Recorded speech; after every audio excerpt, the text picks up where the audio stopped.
मुख्यमंत्री उद्धव ठाकरे भराडी मातेचं दर्शन घेऊन सिंधुदुर्ग नगरी इथं सायंकाळी 5 वाजता बैठकीसाठी येणार आहेत। यासाठी संपूर्ण जिल्हाधिकारी संकुल सजवण्यात आलंय। इथं होणाऱ्या बैठकीसाठी नियोजन समिती सभागृहात सर्व तयारी पूर्ण करण्यात येते। सिंधुदुर्ग जिल्ह्याच्या दृष्टीनं महत्त्वाच्या असलेल्या या बैठकीकडे कोकणासह संपूर्ण राज्याचं लक्ष लागून आहे। महाराष्ट्र राज्याचे मुख्यमंत्री माननीय उद्धवजी ठाकरे आज सिंधुदुर्ग नगरीमध्ये येणार आहेत। संध्याकाळी 5 वाजता त्यांनी सिंधुदुर्गच्या नियोजनासंदर्भात आढावा बैठक ठेवलेली आहे। आज आणि उद्या 2 दिवस सिंधुदुर्ग जिल्ह्यामध्ये उद्धवजी ठाकरे थांबणार आहेत। त्यामुळे संपूर्ण सिंधुदुर्ग जिल्ह्यामध्ये उत्सवी वातावरण आहे। सिंधुदुर्ग नगरीचं तर रूपच पालटून गेलेलं आहे।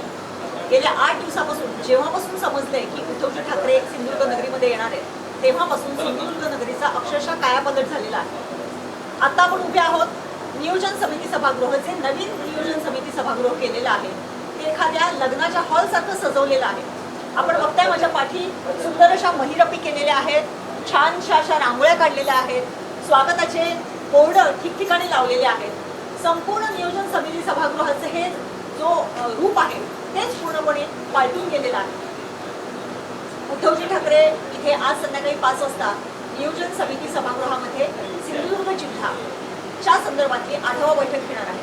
त्यांच्याबरोबर आपल्या सिंधुदुर्ग जिल्ह्याचे पालकमंत्री माननीय उदय सामंत साहेब, त्याचप्रमाणे रत्नागिरी जिल्ह्याचे पालकमंत्री माननीय अनिल परब साहेब, उद्योग मंत्री सुभाष देसाई साहेब, त्याचप्रमाणे राज्याचे मुख्य सचिव अजय मेहता आणि त्यांच्याबरोबर असेच क्लास 1चे किंवा सुपर क्लास 1चे अनेक अधिकारी आणि इथे आज या बैठकीसाठी उपस्थित राहणार आहेत। संपूर्ण सिंधुदुर्ग जिल्ह्याच्या दृष्टीने अत्यंत महत्त्वाची असलेली ही बैठक आणि त्यासाठी संपूर्ण प्रशासन सुद्धा सज्ज झालेलं आहे। गेल्या 8 दिवसापासून या संपूर्ण परिसरामध्ये साफसफाई सुरू आहे। अगदी बारीक सारीक गोष्टींकडे सुद्धा लक्ष दिलं जाते। सुशोभीकरणाचे अनेक फड्डे केलेले आहेत ते आपण बघतच आहात। त्याचप्रमाणे ह्या रस्ते जे आहेत इथे येणारे सिंधुदुर्ग नगरीकडे येणारे जे रस्ते आहेत ते सुद्धा एकदम सुंदर चकचकीत गुळगुळीत असे करण्यात आलेले आहेत।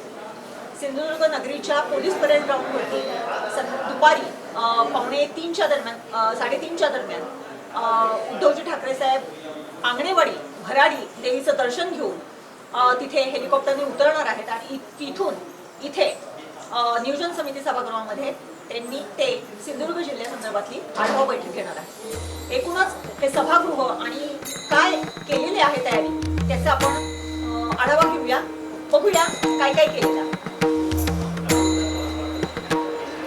आपण बघतोय प्रवेशद्वारावरती सुद्धा फुलांची सुंदर अशी सजावट केलेली आहे आणि मुख्यमंत्र्यांच्या स्वागतासाठीची सर्वतोपरी तयारी करण्यात येते। अजूनही म्हणजे आज दुपारी बैठक आहे आणि त्या बैठकीची तयारी सुरू आहे। सभागृह जर तुम्ही आतून बघाल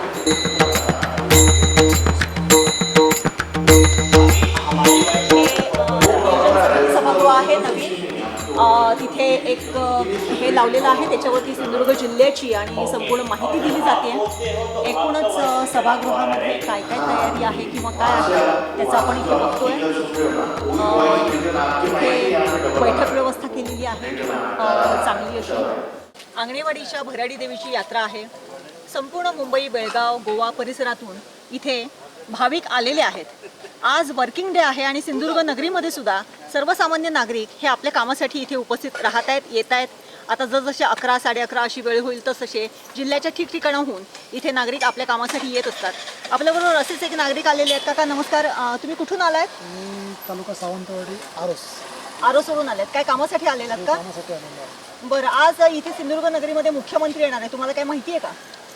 पेपरला वाचून कळलेली आहे। बरं, तुमच्या काय अपेक्षा आहेत का की बाबा आपल्या सिंधुदुर्ग जिल्ह्यासाठी काय व्हायला पाहिजे असं तुम्हाला एक माणूस म्हणून वाटते? विकास म्हणून काहीतरी झालं पाहिजे असं। विकास म्हणून झालं पाहिजे, पण काय झालं पाहिजे? तुम्ही शेतकरी आहात का? शेतकरी हो, शेतकरी। मग शेतकऱ्यांसाठी 2 लाख रुपयापर्यंतची कर्जमाफी दिलेली आहे। माननीय मुख्यमंत्री आपले जे उद्धवजी ठाकरे आहेत त्यांनी हे केलेलं आहे। काय म्हणणं आहे त्या संदर्भात तुमचं? कर्जमुक्ती झाली पाहिजे। कर्जमुक्ती झाली पाहिजे, परंतु त्यांनी जे 2 लाख आपल्याकडचा जो सिंधुदुर्गातला शेतकरी आहे तो प्रामाणिकपणे कर्जांची परतफेड करणारा आहे, त्यांना ह्याचा लाभ मिळणार की नाही मिळणार याबाबत अजून शंका आहे. तुमचं काय म्हणणं आहे या संदर्भात? तो लाभ मिळालाच पाहिजे. सतीश अंकुश मोरजकर हे आरोसवरून आलेले आहेत आणि त्यांनी अशी अपेक्षा, ते शेतकरी आहेत स्वतः, आणि त्यांनी अशी अपेक्षा व्यक्त केलेली आहे की आपल्याला सुद्धा या कर्जमाफीची जी काही सवलत आहे ती मिळणं आवश्यक आहे. असाच एक संजय आहे, त्याचं इथे सरबताचं दुकान आहे. संजय, आज आपल्या सिंधुदुर्ग नगरीमध्ये मुख्यमंत्री येणार आहेत, तुला काय माहिती आहे का या संदर्भात? हा, माहिती आहे. मुख्यमंत्री येणार आहेत आज संध्याकाळी. बरोबर. मुख्यमंत्री आज येणार आहेत, त्या दृष्टीने एरवी तू इथे जे काही तुझ्याकडे नागरिक येतात त्यांची संख्या रोडावली आहे की जास्त झाली असं तुला वाटते? आहे त्या ह्याच्यातच आहे, म्हणजे थोड्या प्रमाणात कमी झाली आहे. अच्छा, म्हणजे नेहमी जे येतात सकाळच्या सत्रामध्ये किंवा नेहमी जी काही तुझी एक 50 सरबतं जात असतील तर आज तुझी 25च गेली असं तुझं म्हणणं आहे का? होय, आज कमी आहे, म्हणजे पक्षकारांची वर्दळ कमी आहे. अच्छा, म्हणजे मुख्यमंत्र्यांचा दौऱ्याचा थोडासा धसका किंवा त्यांना इथे येण्यासाठी परावृत्त केल्यामुळे असं असू शकेल असं तुला वाटते? असं असू शकतं, कारण दररोजच्या प्रमाणापेक्षा कमी आहेत आज पक्षकार, हां, त्यामुळे असू शकतं. बरोबर. मुख्यमंत्री आज आपल्या सिंधुदुर्ग नगरीमध्ये येत आहेत. एक सामान्य, सर्वसामान्य नागरिक, सर्वसामान्य ग्रामस्थ म्हणून तुझी मुख्यमंत्र्यांकडून काय अपेक्षा आहे? काय तुझी काय अपेक्षा आहे? एक सर्वसामान्य नागरिक म्हणून तुझी काय अपेक्षा आहे? माझं म्हणजे सर्वसामान्यांचे प्रश्न सुटायला पाहिजे, सर्व म्हणजे आमच्या स्टॉलच्या वतीने किंवा अनेक पक्षकारांच्या वतीने ज्यांची कामं आहेत प्रलंबित, ती कामं व्हायला तू एक बेरोजगार तरुण युवक आहेस, नाईलाजाने किंवा हे म्हणून तू इथे ही सरबताचा व्यवसाय किंवा छोटीसं हे करून चहापानाचं हे करतोय, तर अशा म्हणजे तुझ्यासारख्या अशा तरुण बेरोजगार युवकांना काय करणं आवश्यक आहे? शासनाकडून काय मदत मिळाली पाहिजे अशी तुझी अपेक्षा आहे? म्हणजे आमचं आहे या स्टॉलच्या बाबतीत तर की आहे त्याच्यात म्हणजे अशी सुधारणा झाली पाहिजे आमच्या स्टॉल बाबतीत, किंवा आणि बेरोजगार आहेत त्यांना रोजगार मिळाला पाहिजे. जशी स्वागताची तयारी केलेली आहे त्याचप्रमाणे पोलिसांची छावणी सुद्धा झालेली आहे. ठिकठिकाणी आपल्याला नाक्यावरती पोलीस दिसत आहेत, ठिकठिकाणी बॅरिकेड्स उभारलेले आहेत. त्यामुळे सर्वसामान्य नागरिकांना थोडंसं वर येण्यासाठी थोडासा त्रासही होतोय. किंबहुना ही जे काही रिस्ट्रिक्शन आहे ते दुपारी 3 नंतर आणखीन जास्त तीव्र होण्याची शक्यता सुद्धा नाकारता येत नाही आणि ते कदाचित ती मीटिंग संपेपर्यंत असण्याची शक्यता सुद्धा नाकारता येत नाही. त्यामुळे आज सिंधुदुर्ग नगरीमध्ये ज्यांना माहिती नाही आहे की आज मुख्यमंत्री येणार आहेत किंवा ज्यांना माहिती आहे मुख्यमंत्री येणार आहेत असे जे आलेले आहेत त्यांना थोडंसं वर इथल्या कार्यालयांपर्यंत पोहोचण्यासाठी थोडंसं कठीण होतंय असं म्हटलं तर वावगं ठरणार नाही. सिंधुदुर्ग जिल्ह्याचा एकूणच विकास आणि नियोजित कामं या संदर्भामध्ये अनेक महत्त्वाचे निर्णय या बैठकींमध्ये होण्याची शक्यता आहे. सिंधुदुर्ग जिल्हा अगोदरच LED लाईटचं फिशिंग, LED फिशिंग किंवा वाळूचे प्रश्न, इथल्या हॉस्पिटल्समध्ये असलेली डॉक्टरांची वानवा, शासकीय महाविद्यालय, इथले रस्ते, थोड्या प्रमाणात राहिलेला भूमिधारकांचा प्रश्न, इथला 4 ट्रॅक म्हणजे जो चौपदरीकरण हायवेचं होत आहे त्याचे काही प्रश्न, प्रलंबित राहिलेले प्रश्न, अशा अनेक दृष्टिकोनातून ही बैठक अत्यंत महत्त्वाची मानली जाते आहे. दस्तूरखुद्द मुख्यमंत्री उद्धवजी ठाकरे आज इथे येणार आहेत आणि त्यांच्याबरोबर उद्योगमंत्री सुभाष देसाई, त्याचप्रमाणे सिंधुदुर्ग जिल्ह्याचे पालकमंत्री उदय सामंत आणि रत्नागिरी जिल्ह्याचे पालकमंत्री अनिल परब हेही या बैठकीला आवर्जून उपस्थित राहणार आहेत. केवळ एवढंच नाही तर त्याचबरोबर राज्याचे मुख्य सचिव अजोय मेहता आणि त्यांच्याबरोबर त्यांचे तत्सम अधिकारीही या बैठकीला उपस्थित राहणार आहेत. निश्चितच सिंधुदुर्ग जिल्ह्याच्या दृष्टीने ही बैठक अत्यंत महत्त्वाची ठरली जाणार आहे. आपण बघितलं गेल्या काही वर्षांमध्ये किंवा काही 7-8 वर्षापूर्वी अशीच एक बैठक सिंधुदुर्ग जिल्ह्यामध्ये आयोजित करण्यात आलेली होती. त्यावेळेसची तत्कालीन परिस्थिती वेगळी होती, तत्कालीन मंत्री वेगळे होते, तत्कालीन राजकीय परिस्थिती वेगळी होती. त्यावेळेसही सिंधुदुर्ग जिल्ह्यासाठी किंबहुना कोकण पॅकेज एक पहिल्यांदाच जाहीर करण्यात आलं आणि ते पॅकेज होतं जवळजवळ तब्बल 5,000 कोटी रुपयांचं.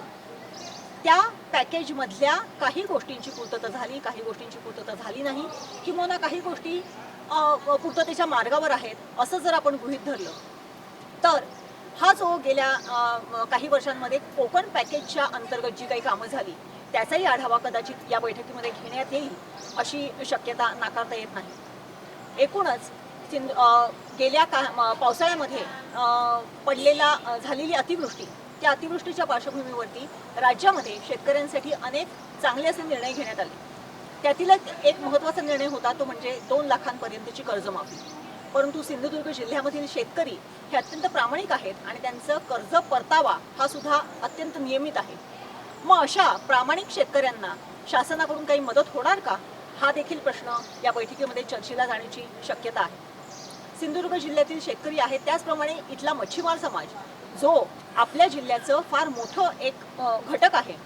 या मच्छीमार समाजाला शासनाकडून काय रिलीफ मिळणार आहे?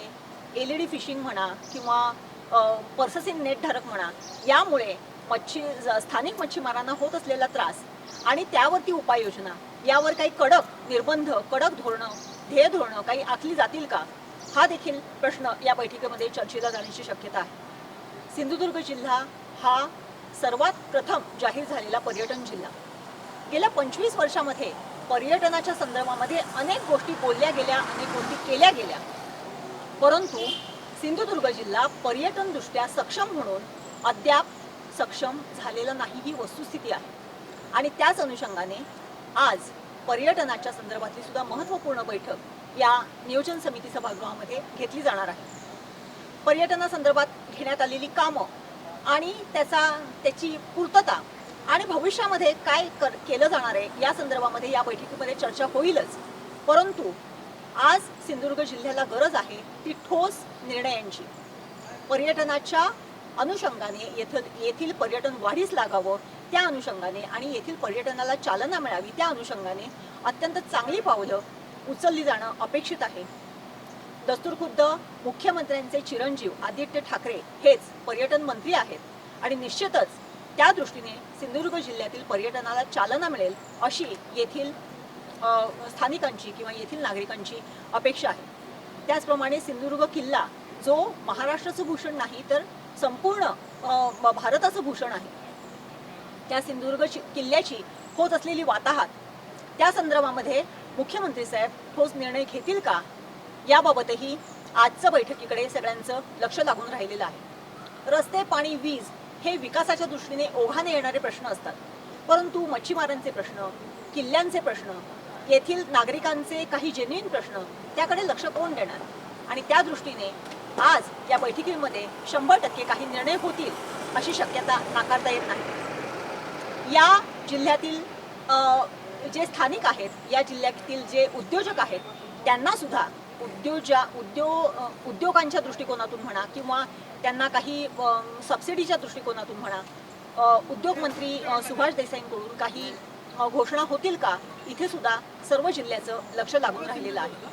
सिंधुदुर्ग जिल्हा औद्योगिकदृष्ट्या थोडासा मागास असला तरी तो पर्यावरणानुकूल औद्योगिकदृष्ट्या कसा पुढे जाईल आणि त्या दृष्टीने काय निर्णय घेतले जातील याकडे 100% इथले उद्योजक लक्ष ठेवून आहेत. एकूणच आज संध्याकाळी 5 वाजता होणारी ही बैठक सिंधुदुर्ग जिल्ह्याच्या भविष्यातील विकासाची नांदी ठरेल का?